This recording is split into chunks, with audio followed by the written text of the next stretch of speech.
यो तस्बिरमा देखाइएका कतिजनालाई चिन्नुहुन्छ? नेपालमा प्रजातन्त्र स्थापना हुनुभन्दा ठिक 3 दिन अगाडि यानि कि 2007 साल फागुन 4 गते भारतको एयरपोर्टमा लिएको तस्बिर हो यो।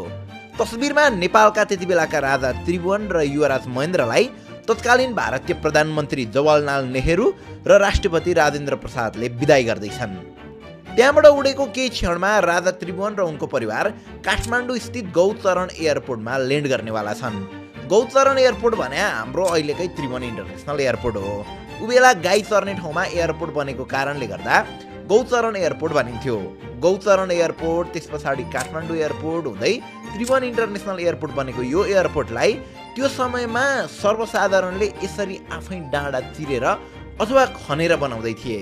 देश भारतबाट त्यही गौचरण एयरपोर्ट हुँदै नेपाल फर्किएका राजा त्रिभुवनले 2007 साल फागुन 7 गतेको दिन राणा शासनको अन्त्य भई अब प्रजातन्त्रको स्थापना भएको घोषणा गर्छन्।